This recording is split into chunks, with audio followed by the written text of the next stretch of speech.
Hi everyone, Fohammer 2003, part of TGN, back with another review, this time of the eagerly anticipated Dead Space 3. It's easy to kick this review off with a positive vibe, and as we all expect, the game is actually really good, well made, polished title that follows and continues the story from the Dead Space series. So where in space is Isaac Clarke now then, and why? Well, DS3 sees you to being taken from your meagre existence and emotionally blackmailed into taking on the battle of destroying the markers and the necromorphs once again, and this time possibly for good, but I doubt that very much. You arrive at a planet called Tail Volantis, with all manner of destroyed vessels littering the orbit of the destination planet, where they have been disabled by a minefield surrounding Tail Volantis. A pretty hostile environment, and it does not get any friendlier from there. The game is massive. I have no idea on what other reviewers are saying. Often for most games that are centred on the single player experience say that the campaigns are too short. I can't say that here. You are probably looking at 40 hours or more of playtime should you want to explore each mission fully, more should you want to play all the optional missions that are available, and then more again to play it through co-op. This is without going through the game again to play on the harder difficulties, and believe me, this is a game which I would not describe as easy. If you have not played Dead Space before, you will likely find yourself happiest starting in the easy setting. Well, as with previous Dead Space titles, you can expect the environment to be dark and claustrophobic, especially when you're on the first few missions, and the developers take the opportunity to scare you when you least expect it. After all, this is a survival horror game, and true to the title, you do have to survive, and there is plenty of horror.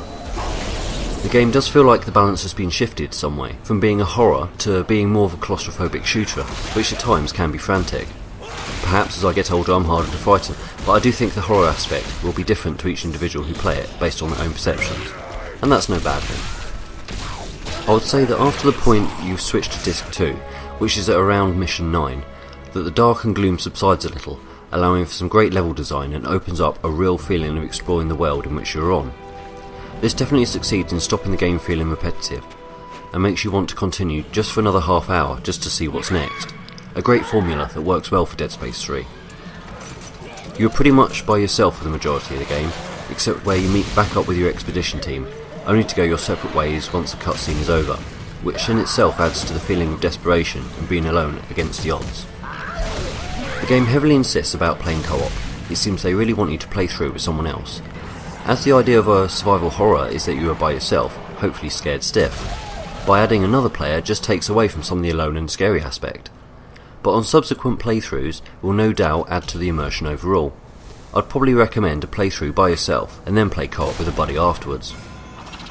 That said, the way that co-op has been integrated is quite pleasing. This is because the person who plays the character of John Carver will have a different view of the reality you're in. This is hard to explain, but it's an interesting twist. At times, you will have a very different role in a level, having to face each of your own demons, for example. Co-op also offers a differing storyline in places, with parts of the game you can only access by playing in co-op mode, so it's well worth a look. The weapons in DS3 have had a massive overhaul, and the bench is back. It too is very different. I found it very confusing at first, and in some respects I still do. But the amount of weaponry that can be available to you and the way that you customise your weapons is almost beyond belief. It's a fantastic system and works well when building and upgrading your undead killing arsenal.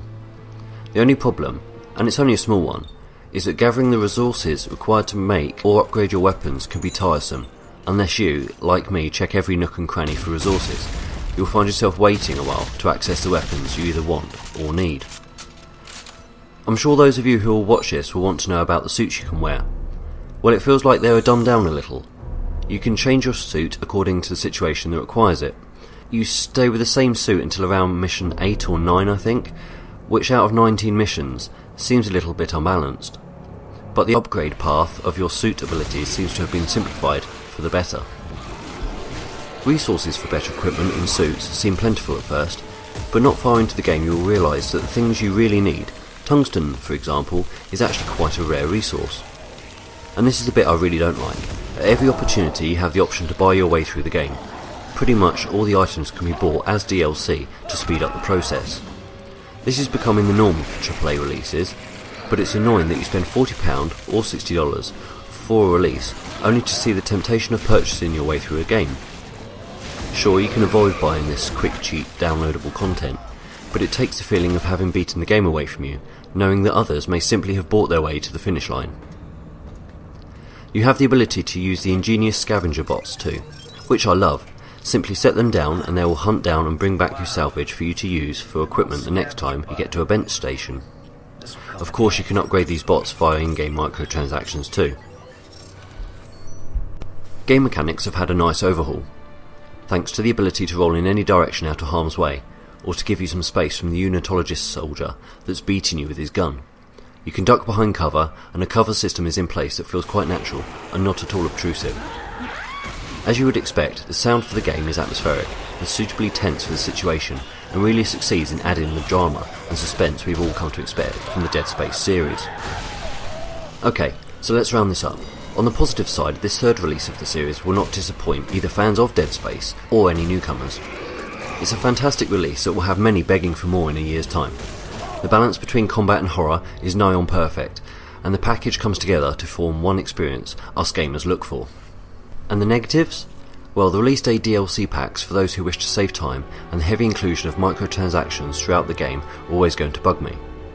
Apart from that, I personally found there was not enough scary stuff going on in this release. Nothing like the edge of my seat tension and horror that was in the first Dead Space. DS3 in my mind has evolved, and that's not necessarily a bad thing. Overall, it's a great game, one that I highly recommend. Will fans like it? Well, hardcore fright seekers may not be as into this as they might have hoped. Fans of the plot and story, on the other hand, will certainly not be disappointed.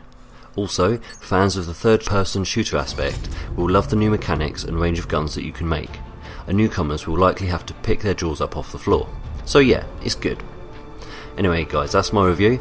Hope it helped. Thanks for watching. Bye.